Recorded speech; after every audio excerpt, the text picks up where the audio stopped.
আমি চ্যালেঞ্জ ছুড়ে দিতে চাচ্ছি, আমার বিশ্বাস আমি পারবো ইনশাআল্লাহ। এই বাচ্চাগুলো যখন তারা আলিয়া মাদ্রাসায় যাচ্ছে তখন তারা জেনারেল খুব ভালো পাচ্ছে, কিন্তু এলমি আমলি খুব ভালোভাবে পাচ্ছে না। আলহামদুলিল্লাহ, আমার লক্ষ্য হচ্ছে এই ছেলেগুলো প্রত্যেকটি ছাত্র তারা তাদের যেই দিন তাদের আলেম পরীক্ষা দেওয়ার কথা, সেন্টার পরীক্ষা আলেম দিবে, তার মধ্যে তার দাওরা বিশ্বাস হয়ে যাবে। আসসালামু আলাইকুম ওয়া রাহমাতুল্লাহি ওয়া বারাকাতুহু। বিসমিল্লাহির রহমানির রহিম। আলহামদুলিল্লাহ, মহান রব্বুল আলামিন দরবারে শুকরিয়া জ্ঞাপন করছি যে মহান রব আমার জীবনের যে সবচেয়ে বড় স্বপ্ন, একটা পরিকল্পনা বাস্তবায়ন করার জন্য মহান রব্বুল আলামিন আমাকে বাস্তবায়নের পথে যাত্রা করার সুযোগ করে দিয়েছেন। এই জন্য রবের দরবারে শুকরিয়া দিয়েছি আলহামদুলিল্লাহ। সম্মানিত সচেতন অভিভাবক অভিভাবকের উদ্দেশ্যে বলছি যে আলহামদুলিল্লাহ, আপনারা অবগত রয়েছেন যে আলহেরা শিক্ষা পরিবার কর্তৃক পরিচালিত 6টি প্রতিষ্ঠান রয়েছে আলহেরা কিডস হ্যাভেন নামে। আলহামদুলিল্লাহ, আল্লাহর শুকরিয়া, আমাদের প্রায় 3000 স্টুডেন্ট রয়েছে এখানে। আমাদের সকল বাচ্চাগুলো ক্লাস 5 থেকে 6 মধ্যে তারা হিফজ সম্পূর্ণ করতেছে। আলহামদুলিল্লাহ, তারা 7ম শ্রেণীতে বাংলাদেশের বিভিন্ন আলিয়া মাদ্রাসা সহ বিভিন্ন স্কুল, কওমি মাদ্রাসা, মাদ্রাসায় তারা ভর্তি হচ্ছে। তবে আমাদের সম্মানিত অনেক অভিভাবকের আবেদন যে বাচ্চাগুলো যখন তারা আলিয়া মাদ্রাসায় যাচ্ছে তখন তারা জেনারেল খুব ভালো পাচ্ছে, কিন্তু এলমি আমলি খুব ভালোভাবে পাচ্ছে না। যখন তারা মাদানী নেসাবে যাচ্ছে তখন তারা আমাদের এখানে ক্লাস 6 অথবা 7 পড়ে গিয়েছে, কিন্তু মাদানী নেসাবে গিয়ে তাকে ক্লাস 5-এ ভর্তি হইতে হচ্ছে। তো এর পরবর্তীতে যখন তারা কোনো ধরনের আমাদের কওমি মাদ্রাসা লং কোর্সে যাচ্ছে তখন তারা তাইসিরে ভর্তি হইতে হচ্ছে, তারপরে মিজান জামাত, নাহমির জামাত, এভাবে যেতে হচ্ছে। অর্থাৎ তাদের বয়সের বিশাল একটা লস হয়ে যাচ্ছে। আলহামদুলিল্লাহ, আমরা সেই দিকে লক্ষ্য করে আল হেরা শিক্ষা পরিবার কর্তৃক পরিচালিত জামিয়াতুল হেরা আল ইসলামিয়া এই নামে আমরা একটি দাওরা হাদিস মাদ্রাসা করার পরিকল্পনা নিয়েছি। আমি যদি সংক্ষেপে আমার জামিয়াতুল হেরা আল ইসলামিয়ার যে লক্ষ্য উদ্দেশ্য আপনাদেরকে বলতে চাই, এটি হলো যে 7ম থেকে আলিমের মধ্যেই যে আলিয়ার সম্পূর্ণ সিলেবাসকে ঠিক রেখে, কওমি মাদ্রাসার বেফাকের কারিকুলাম শিক্ষা বোর্ডকে ঠিক রেখে, এরপরে মাদানী নেসাবের সংযোজন বিয়োজন করে আরবি ইংরেজিকে সম্পূর্ণ করে আলহামদুলিল্লাহ আমার লক্ষ্য হচ্ছে এই ছেলেগুলো প্রত্যেকটি ছাত্র তারা তাদের যেই দিন তাদের আলেম পরীক্ষা দেওয়ার কথা, সেন্টার পরীক্ষা আলেম দিবে, তার মধ্যে তার দাওরা বিশ্বাস হয়ে যাবে ইনশাল্লাহ। এই পরিকল্পনাকে নিয়ে আমি প্রতিষ্ঠান শুরু করতে যাচ্ছি ইনশাল্লাহ। আমরা উদ্বোধনকালে এবং শুরুকালে আমরা 30 থেকে সর্বোচ্চ 40 জন ছাত্র আমরা নিব এবং হাফেজদেরকে আমরা অগ্রাধিকার দিব। যেহেতু আর আমি চ্যালেঞ্জ ছুড়ে দিতে চাচ্ছি ইনশাআল্লাহ, আমার বিশ্বাস আমি পারবো ইনশাআল্লাহ।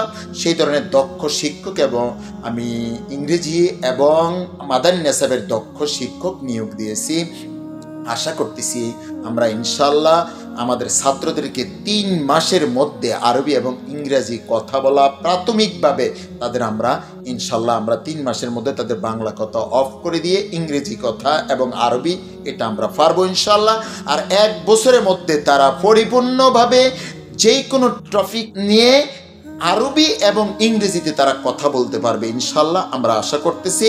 এটা দ্বারা আমি এই কথাটা বুঝাতে চাচ্ছি যে আমরা হাতে গোনা কয়েকটাকে মুখস্থ করে কোনো ইংরেজি এবং বাংলা শিখিয়ে এই ধরনের কাজ আমরা করব না। আশা করতেছি যে কয়জন ছাত্রকে আমরা নিব তাদেরকে আমাদের সম্মানিত অভিভাবকেরা এই 1টি বছর যাবে, এই বছরের শেষে আরবি ইংরেজি তারা টপিকস দিবে, তার উপরে যে কোনো টপিকস দিবে তার উপরে তারা কথা বলতে ইনশাআল্লাহ সক্ষম হবে।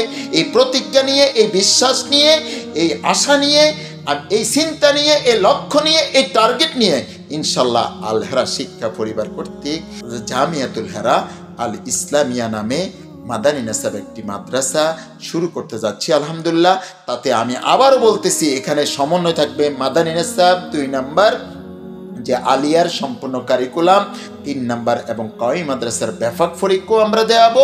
আলিমে এবং আলিয়া মাদ্রাসার 8মে আমরা রেজিস্ট্রেশন করাবো প্রসিদ্ধ কোনো প্রতিষ্ঠানে। তার সাথে দাখিল পরীক্ষা যথাসময়ে আমরা তাদেরকে ইনশাআল্লাহ ভালো রেজাল্ট যেন করে দাখিল পরীক্ষা দেওয়াবো। আলিমের সময় আলিম পরীক্ষা দিবে।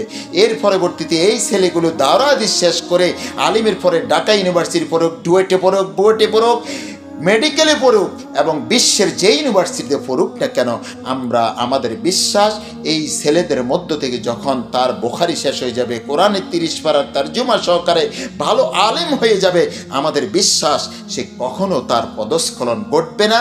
সে একজন আলেম ডাক্তার হবে, আলেম ইঞ্জিনিয়ার হবে, এই জাতির জন্য বিশাল উপকার হবে। আমরা আশা করতেছি আমরা এই জাতিকে সৎ আলেম, যোগ্য, দিনদার, দায়ী, যেমনিভাবে মসজিদের খুতবা দিবে তেমনিভাবে একজন ডাক্তার মেডিকেলের বড় ডাক্তার হবে, যেমনিভাবে ইন্টারন্যাশনাল একজন ইঞ্জিনিয়ার হবে, তেমনিভাবে উনি আবার মসজিদের একজন বড় খতিব হবেন।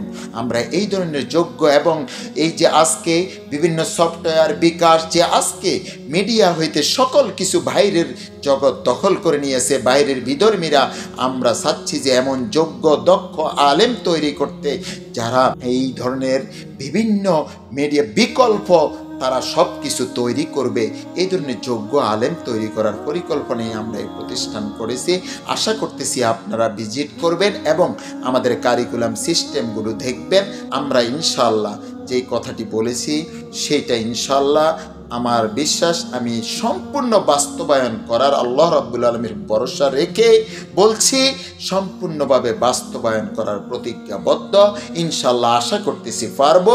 2015 সালে 7 জন বাচ্চা নিয়ে আল-হেরা মাদ্রাসার আজকে প্রায় 3000 স্টুডেন্ট, প্রায় 250 শিক্ষক শিক্ষিকা স্টাফ রয়েছে। আজকে মাদানী নাসাব যেই আমরা আশা করতেছি যে 25 থেকে 30 জন সর্বোচ্চ নিয়ে আমরা শুরু করব ইনশাআল্লাহ। এর উপর আমরা নেব না। আমরা আমাদের উত্তরা ক্যাম্পাস, আল-হেরা কিডস হেভেন, 11 নম্বর সেক্টর, 15 নম্বর রোড, 80 নম্বর বাড়ি, তার 2টি বিল্ডিং পরে, অর্থাৎ এই রোডেই 68 নম্বর বাড়ির 2টি ফ্লোর আমরা নিয়েছি। আলহামদুলিল্লাহ আমরা পর্যায়ক্রমে আমরা বাকি বিল্ডিংটা আমরা নিয়ে নিব। আমরা এই মাদানী নাসাব শুরু করতে যাচ্ছি। আপনাদের দোয়া, ভালোবাসা, আপনাদের বিশ্বাস, আপনাদের পরামর্শ নিয়ে ইনশাআল্লাহ আমরা সামনের দিকে অগ্রসর হব।